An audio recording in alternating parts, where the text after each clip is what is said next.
So hello, everyone. My name is Peter McCarron. I'm the Senior Product Marketing Manager on the Consul team. And then joining me is Cody. So Cody, can you go ahead and introduce yourself? Sure. My name is Cody DeArkland. As Peter mentioned, I work alongside him. I'm a technical marketing manager for Consul. Awesome. So I'm going to kick things off and then I'll hand it over to Cody to dive through a couple different things. So here's kind of the topic we're going to talk about. So we have this concept of modern application networking. We're going to kind of pick that apart of what we mean by it and where Consul kind of fits into your architecture. Give you some ideas of like where you want to start with Consul, how it can be your guide along this journey. Cody's going to show us a great demo to show like how this all fits together and how to visualize it. And then we're going to give an example of a recent case study that we just published on Corteo. So to kick things off, I can go ahead to the next slide, Cody.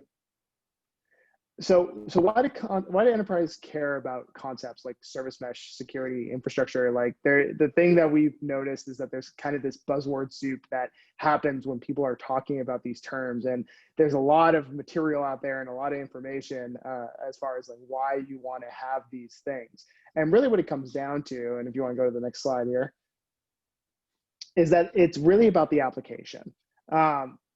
All these other things around it is all about getting my application to be able to communicate with all the components that it needs. And if I really put the application at the center of my strategy, then everything kind of falls into place. And networking is not an exception to that. I think for a long time, what people looked at is they said like networking was kind of this tangential thing that people had to worry about, and the network just kind of worked and you put applications on top of it. And what we're finding is that in a lot of the new developments is that applications actually really need to be the source of truth for everything, and that includes networking. And so to kind of pick that apart a little bit more and talk about what we think about when we say like modern application networking, I'm going to have Cody go ahead and dive into that. Awesome. Thanks, Peter. So again, it's all about the application. And when you take a look at what we typically see inside of customer environments, we usually see something like a front end talking to an API or a front end talking to a database. And like at the end of the day, that's the thing that matters. But there's a number of layers that come into play beyond that, like that initial surface view of like front end talking to thing. What happens when we start to scale these applications up, right? So when we're coming up on the holiday season, and a number of like online retailers, as an example, we'll start to scale these back ends, especially in times where we can't easily pick up and go to the store to buy stuff. We're going to see tremendous traffic on websites, and these API tiers are going to end up scaling up. So how is this going to play when we need to take that one API server, in reality, it's probably 2 or 3 API servers, and scale those up to 50, right, to handle load. How do our systems handle that? And how do our networks handle that? We're used to this being a very manual process where those 3 servers are part of a firewall group that are sat behind a load balancer, and that stuff's all been plumbed manually. And when we go to scale this up to n amount of nodes, that's a manual set of processes in itself as well. Like going back and asking for that firewall exception request to take those 3 servers and add the other 47 in to that ACL, and then having that populated into your F5s, your A10s, or whatever load balancer you're using on the edge as well. Thinking about how we scale is something that like we should all be considering. Beyond that, like what happens when we want to handle life cycle, right? So in the midst of this holiday season, when we're ready to bump that API from version 1 to version 2, because somebody like some store now is selling a new version of khakis that you want to buy, and that API has the new connections to be able to hit those khakis, right? Like we have to understand how we're going to life cycle these systems out, and that's a whole nother concern on top of how we scale, right? How do we gracefully fail over or transfer load over to a new version of the application? Beyond that, we know that multi-cloud is a thing, right? We know that people are apprehensive on cloud lock-in. We know that people are using multi-cloud for redundancy, in the sense of, hey, I run secondary services in the other cloud so I can truly decouple myself from failure domains. So this idea of like, how do we operate in a multi-cloud world that allows us to kind of take both that scale capability and the application lifecycle from the previous slides and apply those same concepts consistently between environments that are typically very inconsistent. And on the topic of like that consistent versus inconsistent thing. Like what happens when we have different runtimes, right? When we're running Kubernetes in one data center, virtual machines in another, and we're scheduling Nomad in a third, right? How does that play? Or even if these are all inside of the same data center walls, and we're hitting a front end that's hosted on Cube, but hitting failing over between virtual machines and a Nomad cluster, right? Like people will oftentimes use tools in their tool belt to solve problems. And this idea of multiple orchestrators, multiple runtimes is a reality, because in the enterprise, we don't always get to build in greenfield. Oftentimes we inherit our existing environments and we have to figure out how to kind of duct tape this stuff together. Even the most elegant kind of architects are still masters of duct tape and trying to figure out how we piece these different environments together to have them operate in a consistent way. And Consul does a lot to help you with that and how we can create consistency in environments that are generally very inconsistent. And all of that stuff, like we've talked about life cycle, we've talked about scaling, we've talked about different runtimes, but like one thing that has to remain consistent is that security, right? Like when I'm buying those khaki pants, I don't want my credit card to be intercepted. Like security has to be, it goes beyond like the idea of zero trust and it becomes foundational. How do we make security foundational in everything we do so that it's not something we have to think about, so that it's just built in? And when we look at like how we connect these services in kind of a modern app networking world, we think about MTLS as a baseline, right? Like that has to be something that everyone has. Intention-based security, so we can do allows or denies, has to be a baseline. It has to be something we can provide out of the gate with very low friction. And I think Peter, you're up for this slide, yeah? Yeah, sure. So basically what we're trying to say here is that like enterprises, and sorry, let me turn my video back on here. So enterprises are essentially like that. There's a series of outcomes that they're trying to do. And so the whole idea of what we're trying to get at is to let folks know it's not just about picking the tool. Like to Cody's point, it's about like, how do I solve the outcome? So really what I'm trying to figure out is like, why does it take so much work to connect my applications together? If you look, there's a series of different services. There's a series of different things that you're trying to get to communicate with each other. Why is that such a cumbersome process? The fact that we have to secure our applications and it adds a bunch of time to deployment. Like, shouldn't it be something that it's instantaneous, that it's available as soon as I roll out the new version of my application, that I can ensure that it has a trusted connection? The fact that day one is really, really hard, right? Like, so when you're rolling out a version of something, think of any type of upgrade process as it exists now. It's usually like in a weekend long event that's taking me a lot of time. So what does that day two even look like? So how am I going to make sure that I'm handling this not only for the initial deployment, but then the ongoing maintenance and all the other things that can happen?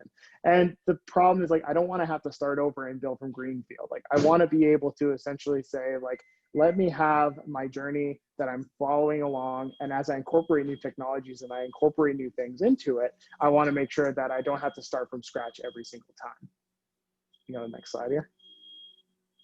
So there's these pillars of modern application networking, and the way we kind of look at it and say, all right, what am I really trying to accomplish? And there's three things that we think are really the big key takeaways. So for one, I want to start implementing what we call these progressive application delivery practices.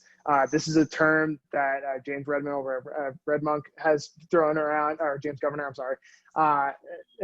He's thrown over at RedMonk, but basically the idea is like, how do I align some of those CI/CD practices with my application and my networking at the same time? So when I'm doing things like canary deployments, when I'm doing things like blue-green, like, am I able to make sure that I have the proper networking in place, or do I have to do like these kind of isolated environments, or can I do it all at the same time and really increase my overall deployment capabilities and lower my delivery time?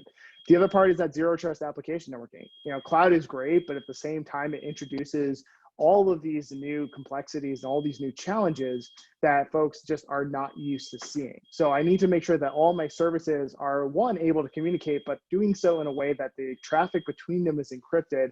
And I'm using something like TLS to ensure that they have the proper permissions every single time.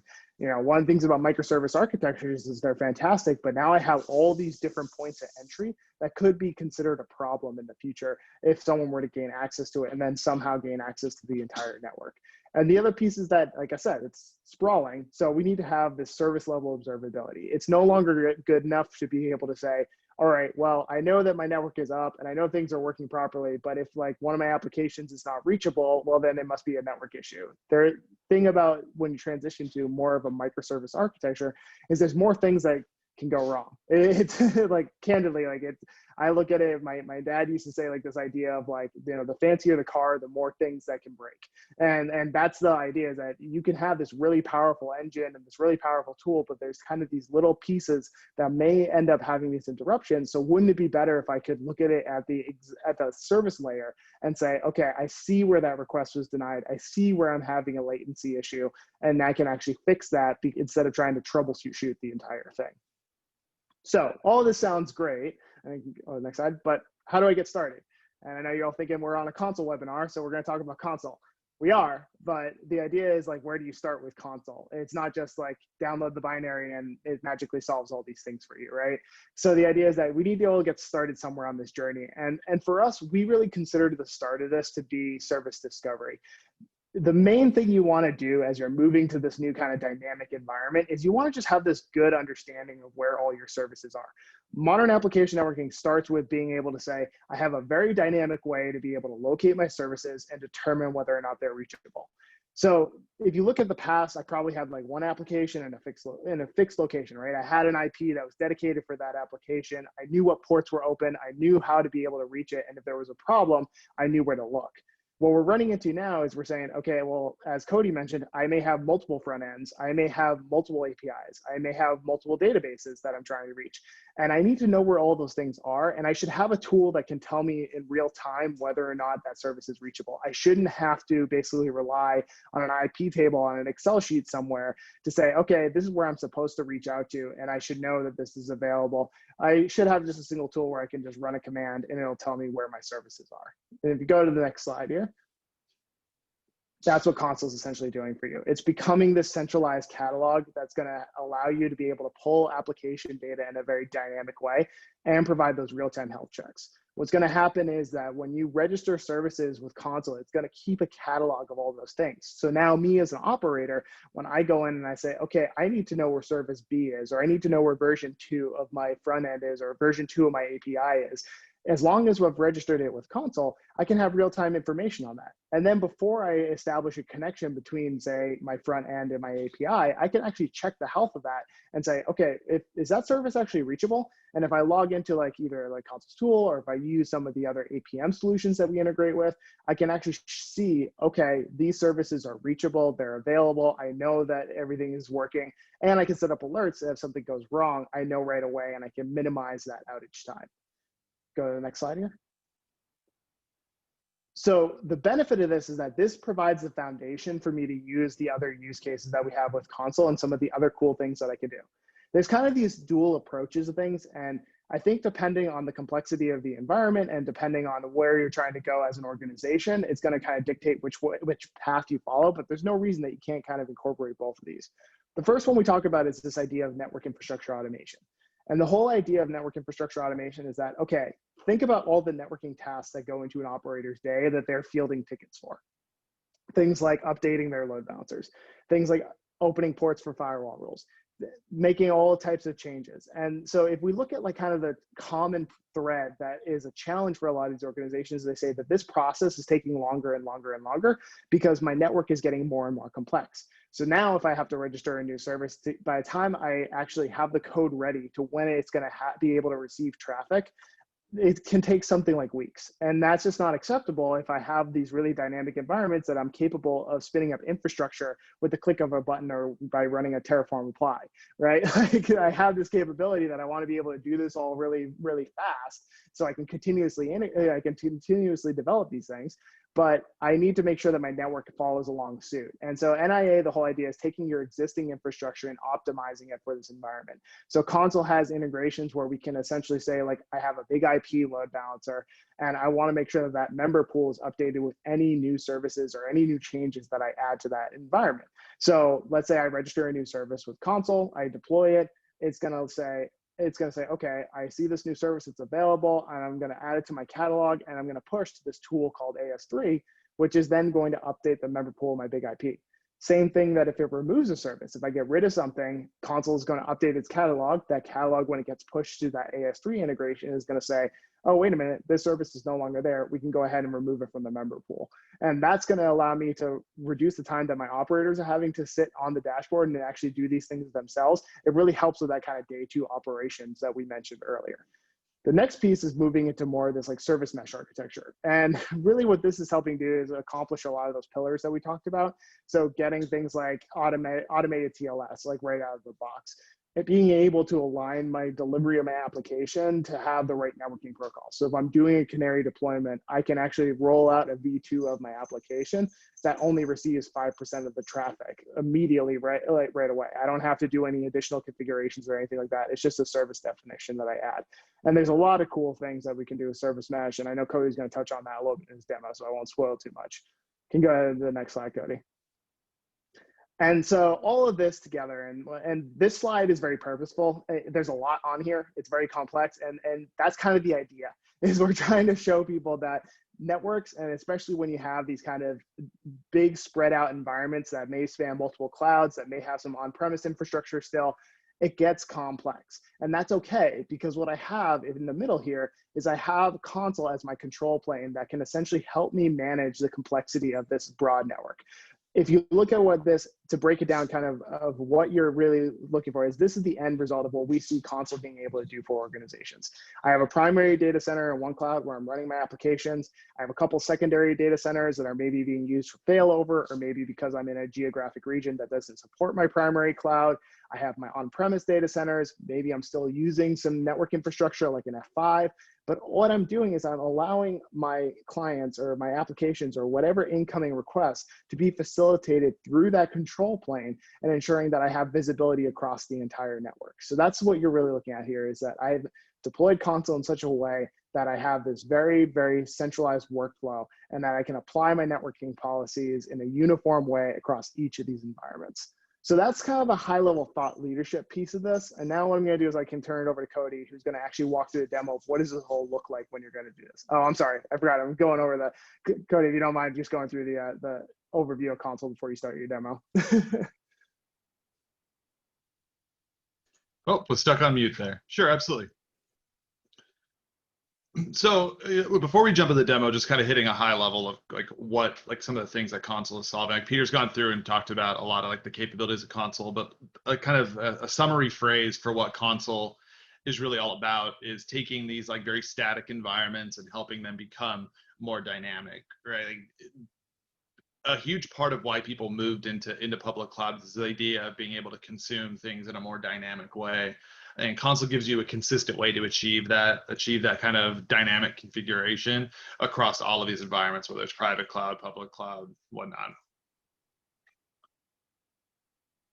And on top of that, like so much effort is still spent, like as we move to this dynamic model, like so much effort is spent on manual work that like when you move to this dynamic model, things get much easier, and it gets easier to achieve things like that scaling I talked about before it's easier to achieve things like application migration, because the system and that control plane understands the definition of what your environment should be like.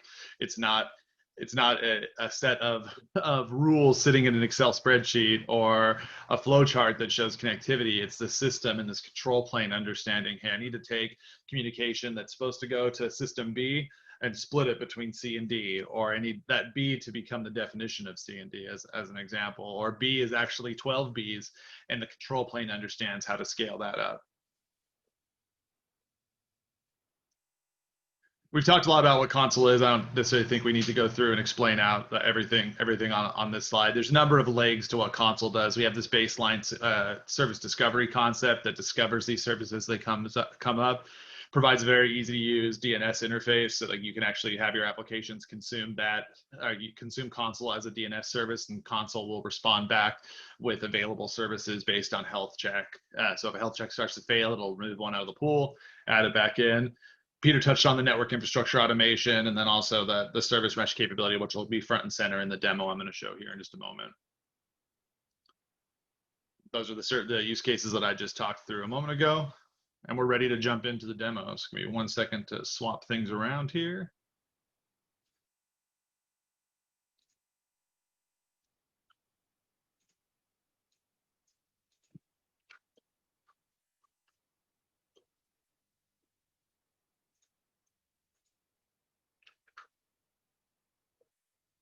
All right.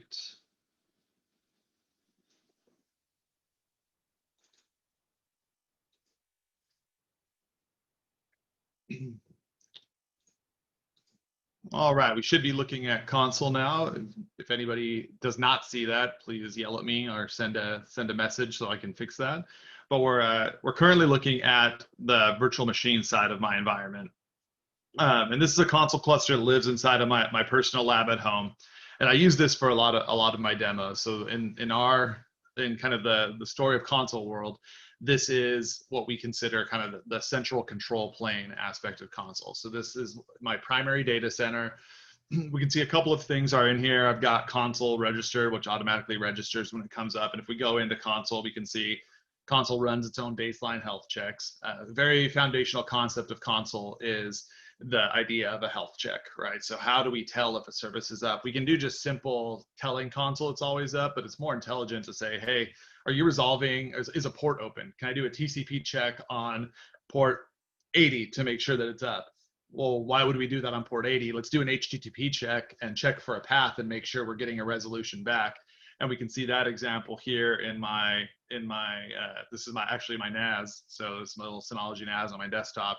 And I'm doing a health check against the UI to make sure the UI is up. And we're getting this 200 response back and we're getting a bunch of HTML back. So I'm able to show that the system is up. If I stop getting an HTML response, it'll mark this as unhealthy and I'll know that there's a problem with my storage system. And that's just a simple example for home lab fun, not anything that like, I'm not saying you should throw your pure arrays in console right now. Like there are definitely ways to monitor that. There's an example to show like health checking. But the idea here is that we can go from simple basic TCP, hey, is this up? Will the socket open? All the way through to, hey, am I receiving a response back? And then furthermore down into like script execution, and are we getting what kind of return code are we getting? Are we getting a 0 or a 1 for success or failure, right? Like there's a lot of capabilities here for the health check, and we can use that health check to do things like database inserts, right? If we do a script-based check against like a Postgres database, we can have it continually test and insert and delete that row that was dropped in. And if it ever stops being able to insert data, you know the database has a problem, and we can trigger alerts off of that and things like that. So it's pretty powerful capability. If we hit this little down chevron right here, we can see I have a couple of different environments configured. And what we're doing here is something called federation. So console has, again, the idea of that being that central control plane, and Peter showed this in that graphic, the idea of being able to connect these environments that are typically very inconsistent into console to create consistency. So now when I apply security policy, when I apply traffic policy to this central cluster, that's populating to all of these environments, and I'm able to take applications and stretch them across these environments. And if we go into my cube environment as an example, we can see I have this front end service here. If I pop into front end and I go into the proxy, we can see I have an upstream for this, which means that the proxy that lives inside of this on-premises cube environment is able to reach out and talk to an API service living in aptly named EKS, so Amazon EKS. We do this over something called mesh gateways. So we have these mesh gateways that exist. I have one mesh gateway in my data center here at home, sitting in my garage. And that mesh gateway is set up to connect to mesh gateways that live in each of these cloud environments as part of those cube clusters. So when I spin up the console Helm chart, I tell it to deploy a mesh gateway alongside it, and I give it the connectivity details for that federation, and it connects over that port. What's super powerful about this is that it connects over a single port. So in my environment, I've natted inbound, I think port 9998.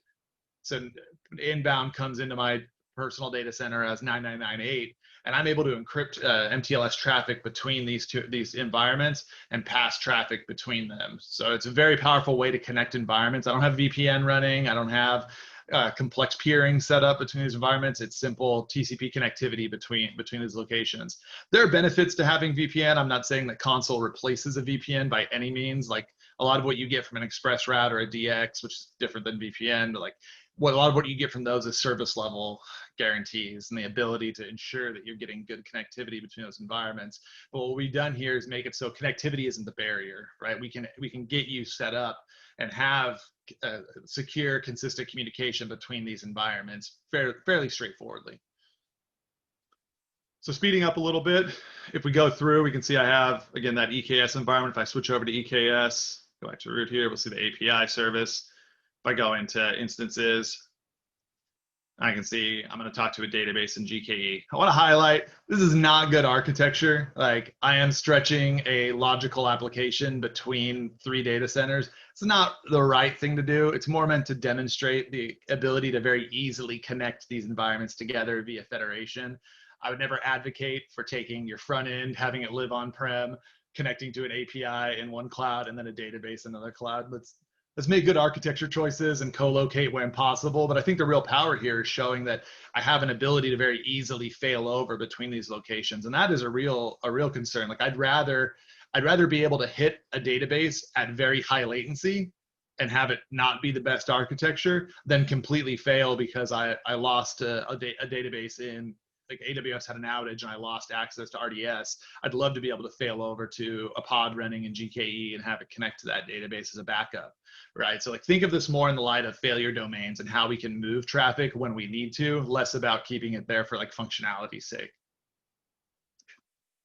If I switch over to this intention tab, you'll see I'm doing another bad security practice of doing an allow all for traffic. That's just for the simplicity of the demo, but I could actually have this completely shut down all traffic by flipping this bottom one down here to a deny all and removing the other rules. So intentions are how we allow or disallow traffic between parts of the environment.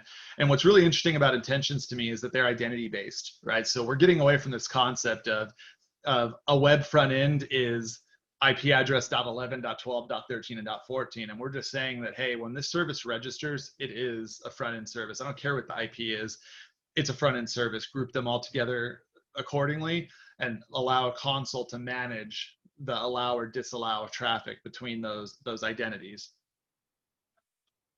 And that scales very well, obviously, like as you bring in, you know, when you, it's almost impossible to get contiguous IP space in something like Amazon, right? So if you spin up 10 more instances, you're gonna have IPs all over the place. Being able to logically group those and say, hey, all of these are front ends. I don't care what the IP is. It's registered as a front end, treated as a front end. It'll allow or disallow traffic based on it being a front end is a very powerful thing. So if we switch back to our VM environment, I've shown in the other environments I have aspects of the application up and running. So those are registered. I'm able to see their data in console. They're speaking to that control plane. But what about when I want to bring online a new service? And what we're going to do is we're going to play a little bit with Nomad. This isn't a Nomad demo.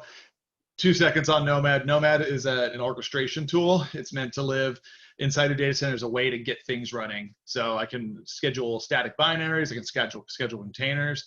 There's a weird perception that it's competitive with Kubernetes. I don't necessarily agree with that. I think that these are all tools in the operator tool belt. Nomad's a way to schedule things beyond just containers and spread out like the way we actually deploy traffic. So I'm going to use Nomad to schedule out version 2 of this API and show how we can use Consul to kind of divert traffic and move traffic between these environments. So to start on that, we're going to pop into first VSCode, and I'll show a little bit of what we're going to do from a code standpoint. We're going to manage this with Terraform running locally. I could do this with Terraform Cloud if I wanted to, but I'm going to run this locally here in my environment. So I've got this Consul Terraform manifest. And what it's going to do is it's going to go through and it's going to set up some kind of service defaults in our environment. And what those defaults are going to do and these config entries are going to do is going to tell Consul that these services are running in layer 7 mode, which means that we can start to look at like the HTTP traffic. We can manage these and do kind of layer 7 traffic policy against them. The important part, though, is this service splitter part. And what I've done here is said, hey, I'm going to eventually have a service up called API Nomad. And I want to control the flow of traffic. And what Consul is going to say is, I see you're sending traffic inbound to API, but I'm going to quote unquote intercept that traffic and say, I'm going to use this traffic splitting policy to decide where that traffic goes. So in this case, I'm sending 100% to the default service, which is just that baseline API service, and it's going to be the one that lives in Cube. But then as we bring up this new API container, we're going to show how we shift this traffic over.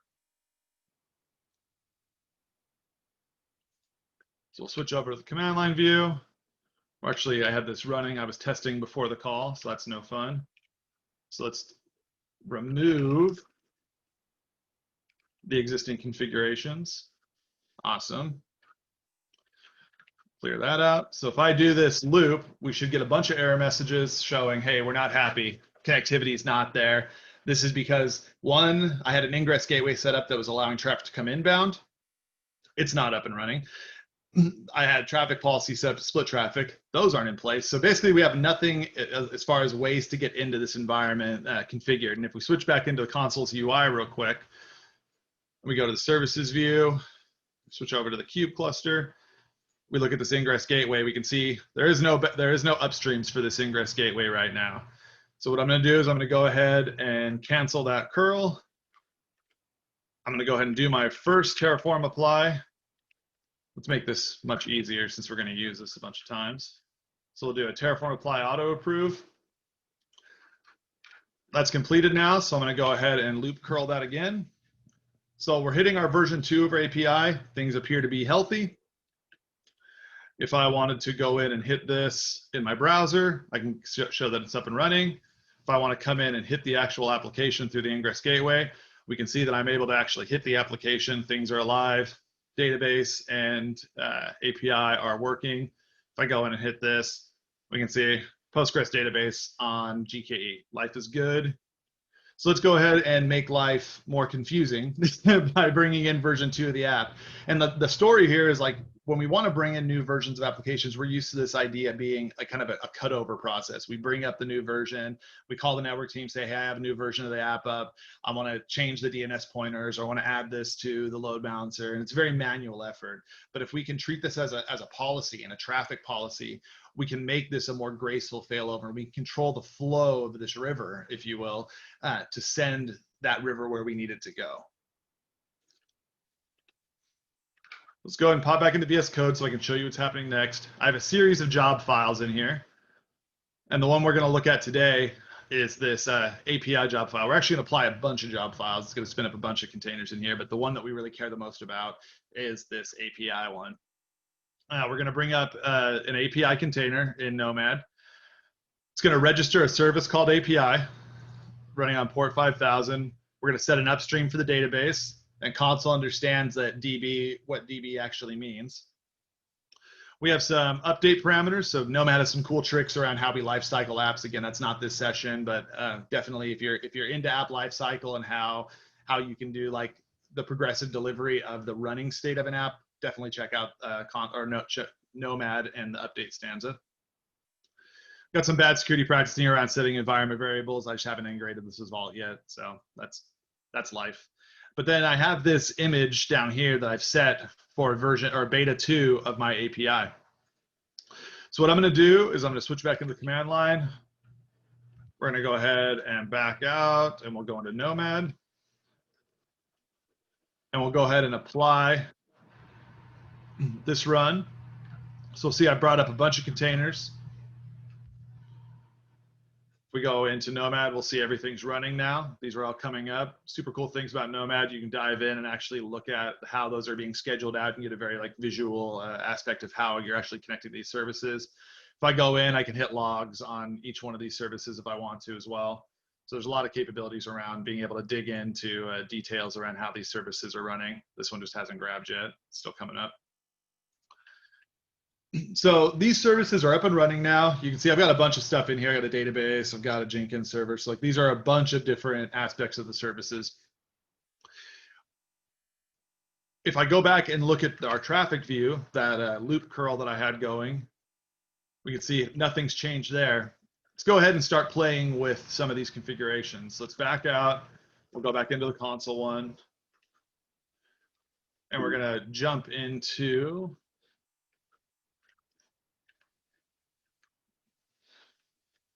that console config. And we're going to play with this traffic splitting section right here. So we'll go ahead and take this. We'll shift this down to 90% traffic going to the primary. And we'll send 10% traffic over. So like a good magician, nothing up my sleeves. If I switch over, our loop curl's still running. So if I do a terraform apply, auto approve. Actually, I did our handy little TFA alias there. And now if I switch back over in a few moments, we should see this trip and actually start hitting a new version of that API. There it is. So we see a couple of version 3s. Now you'll see that happen sometimes where it'll kind of hit a couple in a row. Over a span of time, this does actually equal out to, you know, roughly 10% of traffic going to this new location. So life's good. We're running this new version of the application. Let's go ahead and switch this and maybe upgrade that container to a new version as well. So we'll come back in here, switch back into the Nomad version.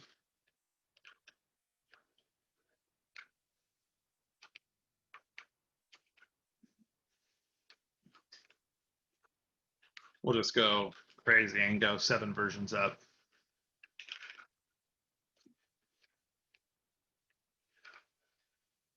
And now what you'll see as this starts to cycle out that version of the application now, you'll actually see a third entry start to pop up in here, because what Nomad is doing is life cycling out that application runtime to the new version. But from a console perspective, we're handling the networking in such a way that console understands how to take that new version into account as well, and gradually fail over between these environments. So while that's running and starting to come over, what we'll do is we'll switch all of our traffic into that Nomad environment and show that we've moved our full connectivity over into that new version of the application.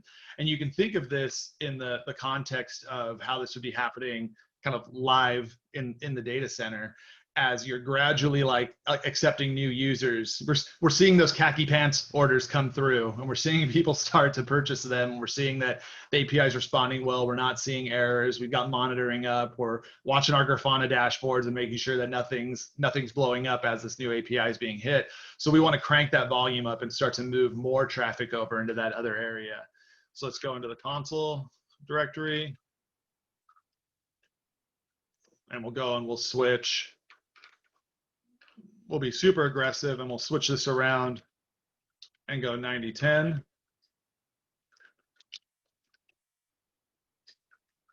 And now if we switch over, we can see there's that version 5 because I bumped up our API way far, but we're hitting the version 3.0 a lot more now. A little confusing because I named the container beta 7 and now it's registering 5.0. Numbers are hard. Moving on. We can see that it's gradually accepting this new version into the environment. This is kind of that update stanza that I talked about in Nomad, and the ability to do application runtime lifecycling as well as the network lifecycle on the console side. I'm going to pop back into Nomad and just accept that new version real quick and let it be promoted up. And we're going to see that gradually fail over. Again, Nomad's not the star of this show. This is more about console and doing the network side of this traffic. But we can see that it was very easy for me to take traffic that was moving out through public cloud, use console as a consistent control plane, and then steer that traffic back to on-prem. I could then go in and update my running state of my Kubernetes cluster up to the same version and send traffic back over. If we go back and take a look at the application, and I do a refresh on this, in a few moments, we should see it actually connect. Actually, we won't. I would have expected it to come up with the database entry here, but because the database was completely gone from the environment I migrated into, there's no entry in the database now. So we're not running on the GKE database anymore. But everything is still connecting successfully. We've got API connectivity. The database is going to trip here in a second. So we're able to successfully resolve this across both those environments. So just to wrap up kind of what we've shown in this demo, we've shown how you can take an existing console environment, you can connect it with multiple clouds across your enterprise environment. You can send traffic between those different tiers, but then we can also steer traffic between those tiers. So we have security guaranteed MTLS across all of these tiers. We have intentions allowing or disallowing communication between those environments. And then we have these traffic splitting policies that we're controlling with Terraform and moving that traffic as we need to go ahead and update these different environments as we see fit. Right now it's running back onto on-prem. I could update that Cube cluster with the new version of the app as well, and then move everything back into Cube. And this is all seamless. If you look through the logs on that loop curl I was doing, there's no drops in here. This is all happening live, and this is hitting every about 2 seconds. It's running a new curl. So like we haven't dropped a single bit of traffic as we've migrated this app between the environments. So from a demo standpoint, that's what I got to show you. I think it's pretty exciting. Happy to answer questions in the chat. Peter, I'm going to hand it back over to you to wrap us up through the end. Thanks, Cody. If you want, I can go ahead and share my screen now. All right, let me bring this up here. Awesome demo. So one of the questions that I feel like we get a lot is they're saying, okay, this is great. You showed us a demo environment, and there's a lot of cool stuff on the demo, but I want to learn from somebody who's actually doing this, who's actually implementing this. And so we have a couple different case studies, but one I wanted to call out was one that we recently published on our site that I think it really signifies this whole journey that we've been talking about. So let me go ahead and move this. There we go. Okay. So Corteo, for those of you who aren't familiar, Corteo is a French advertising company, and basically what they work on is retargeting ads.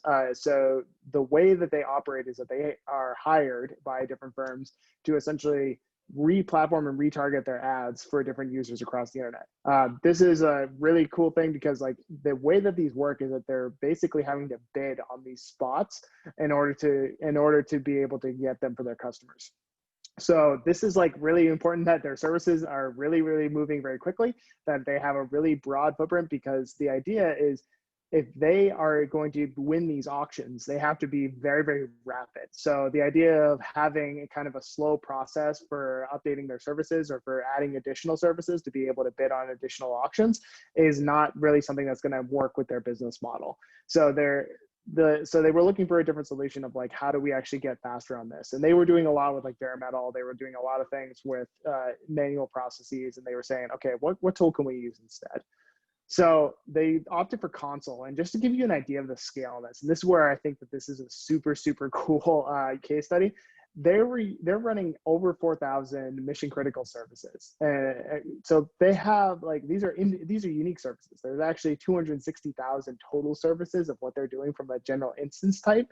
That is that's huge. I mean, they're just spread across an amazing amount of places. They're running 40,000 different nodes across their data centers. Again, massive scale. And so you're thinking, okay, this is a huge deployment, but how long is this actually taking them? It's only taking seconds to spin up a new service. This was a process that I listened to a conversation with Pierre.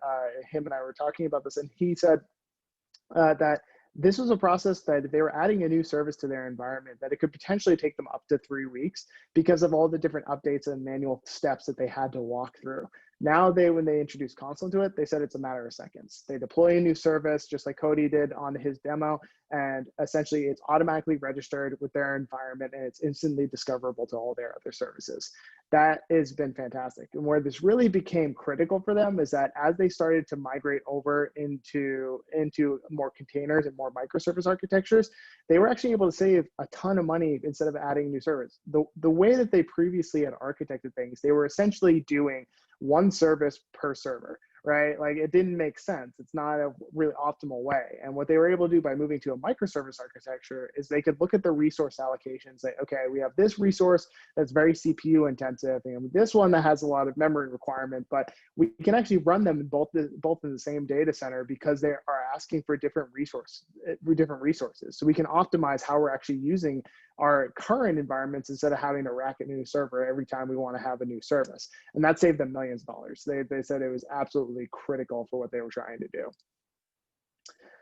In general, so like I said, just from a general challenges standpoint, they were consolidating a lot of their physical infrastructure, and they wanted to reduce those costs and really accelerate the time to deploy. Consul ended up being that solution for them. It's a faster, better way for them to be able to run across any type of platform. So just like Cody showed, he's running his demo across his own VMs. He's running it in multiple clouds. This is the type of solution you want, because you want to have that very centralized control plane that's going to be able to automate this process and really make it a very uniform way of doing things. So if I'm adding services to a cloud, or if I'm adding services to my physical servers, I want to make sure that I'm able to apply the same network policies. I want to make sure that I'm applying the same level of detail and making sure that I'm granting access in a very uniform way. And this is a really good way to do that. And Consul is really just trying to solve that problem with things getting together. So they actually have moved over to a containerized environment. We did a talk with them on their service mesh, on our service mesh day last week. And they talked about how they've been running service mesh basically since 2010. They've been doing it for a long time. They are super, super advanced users. They're contributors to our Consul open source project, and it's really cool. But ultimately, they looked at it and said, we moved to this containerized environment. We had reduced the number of physical servers we need because we were able to use multiple containers on single data centers. They accelerated the service delivery lifecycle.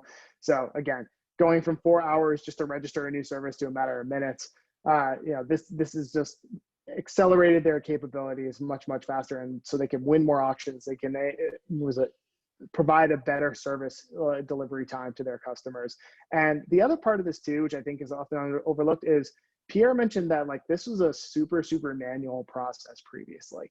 That really they had to do is that if a service was being registered, they had to do all these updates themselves. And if something was misconfigured, that could be a problem. And it wasn't a common occurrence, but every now and then, somebody miswrites a configuration, they put in the wrong IP address, and essentially everything kind of came to a halt. Well, they had to fix that, or an alarm's going off at 3 a.m. And what using Consul allowed them to do is actually reduce the number of people who are having to manually interact with these systems to zero, because now they've automated it. Now they've looked at it and said, okay, we don't need to worry about this anymore. Our operators just need to make sure that our Consul cluster is running and is healthy and is up and reachable. And as long as the developers are putting the right configurations with their applications, it's automatically going to register, and we don't have to worry about it anymore. And that allows them to be able to focus on other areas of improving their business. So Pierre's quote here, just to kind of summarize it, is that he said, Consul's been instrumental in helping them gain flexibility, speed, and scale on their business, and it keeps up with the changing needs and demands of their customers. They're eager to see more of the features coming in with Consul and pushing the envelope. So one of the things that Pierre mentioned in his talk on our webinar last week is he mentioned that they are actually using HA proxy as a sidecar and moving to that kind of full-on mesh environment that Cody was demoing. So where they can have they want to automate and have TLS between all of their services. They're eventually looking at doing kind of more of a progressive delivery type of rollout with things. But really the idea, and what we wanted to talk about Corteo on this, just to kind of wrap it up before we take questions, is we wanted to show that this is a journey for people. The idea is not that okay, one day I'm not using service mesh and then I'm using service mesh, or one day I'm not automated and now I'm automated. It's really a matter of fitting it into your environment and solving problems along the way. So with Corteo, what they were doing is they said, look, we have this problem where it's taking us a really long time to register new services. We have this bottleneck, and we want to be able to automate this process and allow our operators to focus on other areas that we think are more important and a better use of their time than just registering new services with DNS. So what they were able to do is be able to say, we wanted a tool that could do that for us. Consul fit the bill for that, but then it also helped them because they said, okay, well, we solved that problem. Now let's look at our current footprint and how can we consolidate some of our physical equipment and maybe figure out a better way of actually deploying these applications that is not going to force us to have to spend a whole bunch of money racking new servers. Now they're able to do that because they're able to have this kind of automated process where they're looking for the service name, and they don't have to worry about essentially not putting multiple services in a single data center and not having an understanding of where those are. The service discovery piece has been solved. And now they're moving into okay, well, now we have all this different setup. We want to make sure we're encrypting traffic, and they're starting to move into that TLS phase.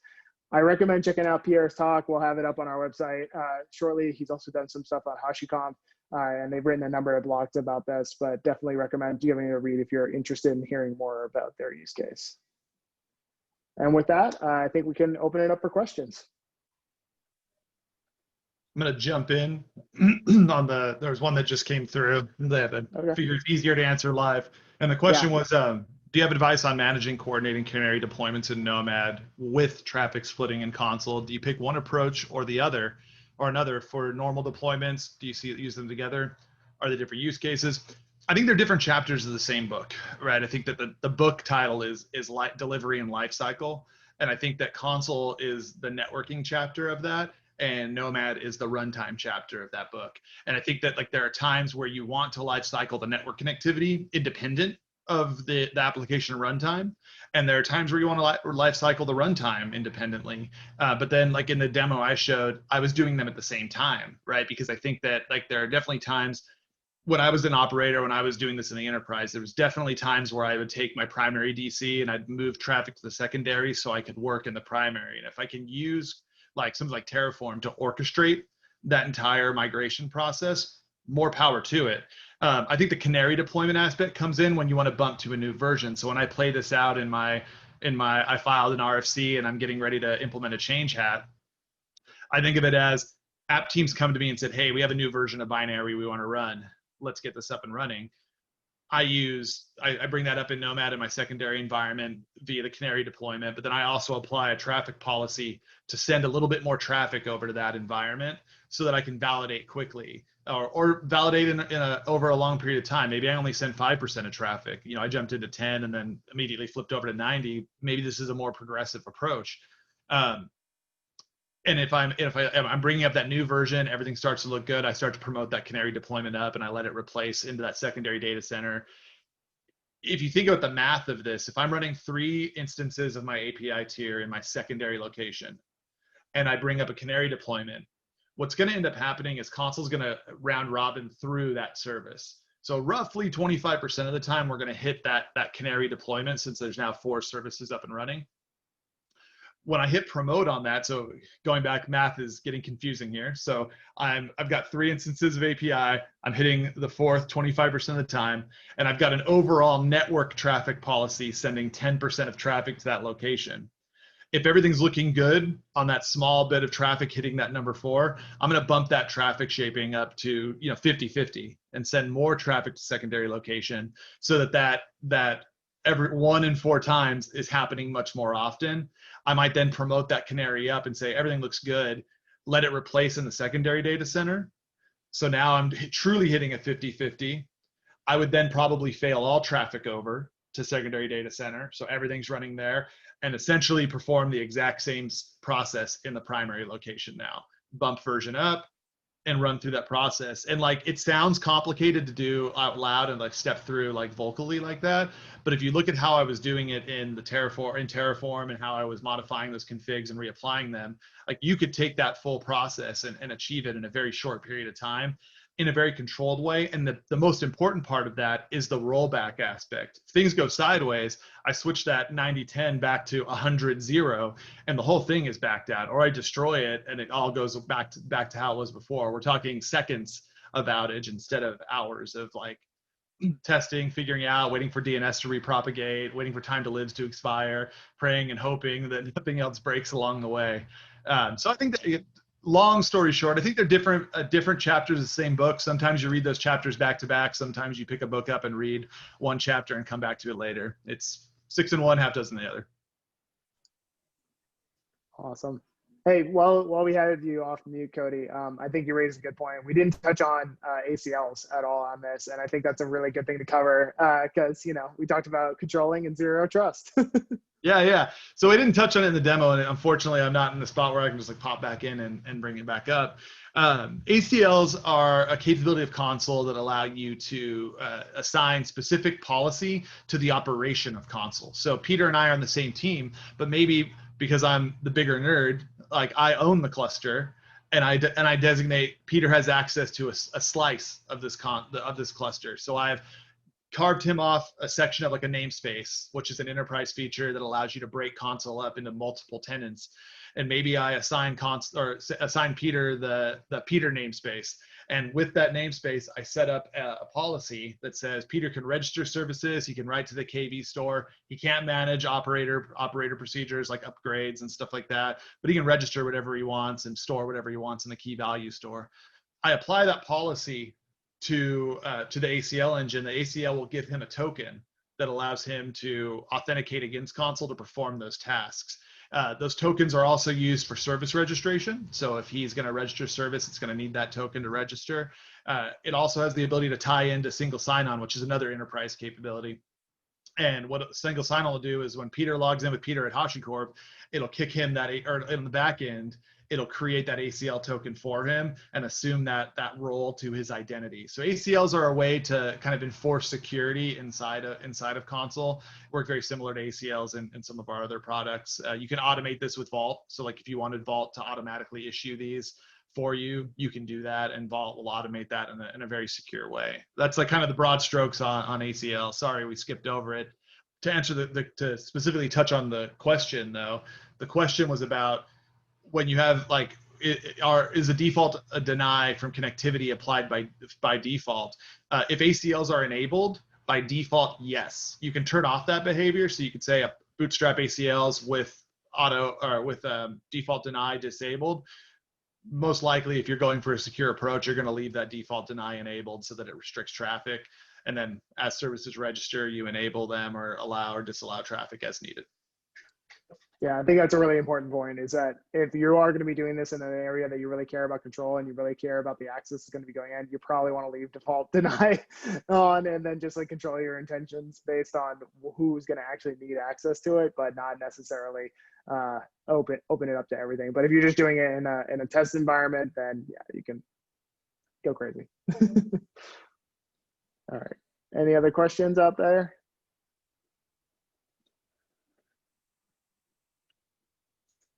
No. Okay, let's see. Is there any way with Consul to remove the need of a VPN tunnel between an on-prem DC towards an AWS DC? And remove this actually might this might be a good time to talk on terminating gateways, Cody. Well, yeah. So the thing is, like, we're not performing dark magic here. Like, yeah. Communication still needs to happen. Port still needs to talk to port. We're still opening up a TCP connection and trying to make sure traffic gets end to end. So you're gonna have to open up a port regardless if you want to federate between private cloud and public cloud. Some port somewhere has to be opened regardless. Now different products might have different ways to like proxy that traffic out in some weird way.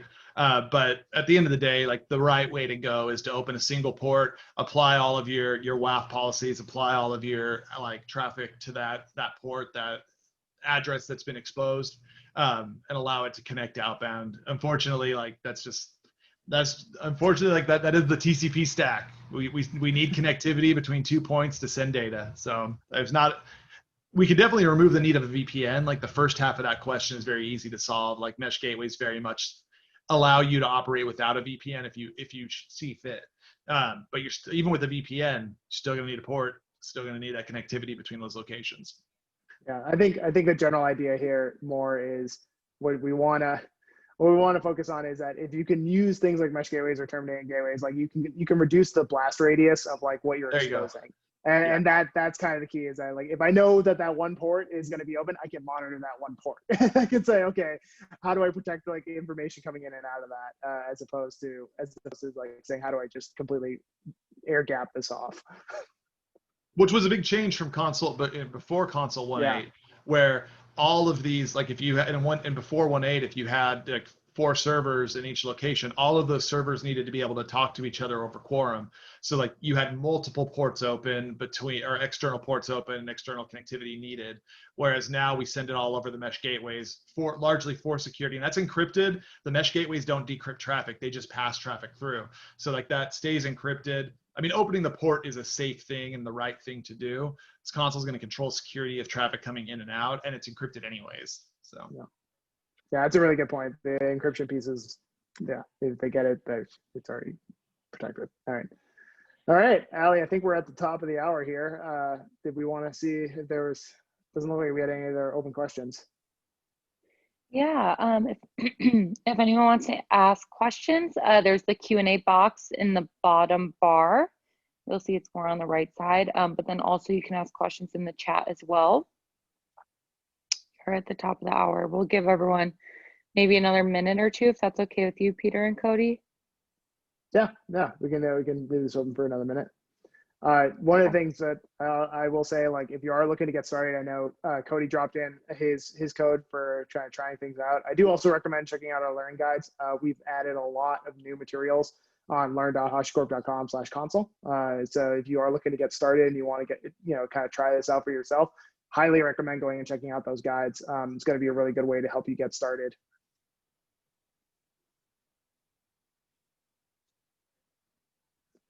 All right, I think we answered all the questions.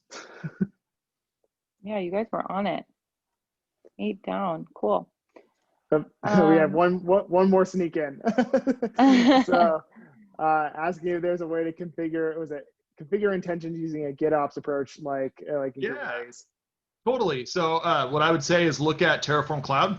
So Terraform Cloud will let you take your Terraform code stored in GitHub, and as you commit changes to that GitHub repo, Terraform Cloud will reread that file and apply it. So I've done that demo of showing how when you commit code in, Terraform Cloud will automatically do it. I considered doing that for this demo, but we wanted to focus on console and tell a story of console.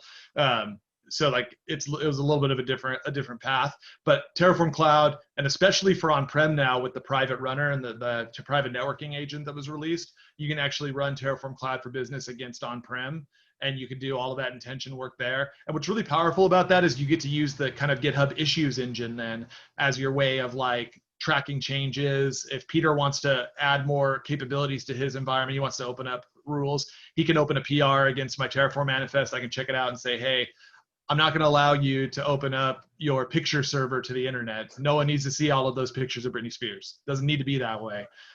So I can allow that traffic, disallow that traffic. Or if I want to allow them to open it up, I can approve that PR. It'll merge in, and Terraform Cloud will run that and make that change. And now it's completely tracked in Git, right? So yeah, absolutely. Terraform Cloud for Business plus the private runner will solve that for private cloud. But if you're running natively in Azure, AWS, GKE, just use Terraform Cloud and live your dream. Awesome. All right. I think with that, we can go ahead and close it out. Thank you all so much for joining us today. And if you have any other questions, feel free to reach out to us directly. Thanks a lot, Allie, for having us. Yeah, thanks, Peter. Thanks, Cody. We'll have the follow-up email tomorrow with today's recording, and then I'll include Peter and Cody's email. So if you have any additional questions, you can reach out to them personally. Thank you, everyone. Have a wonderful day. Bye. Thanks all.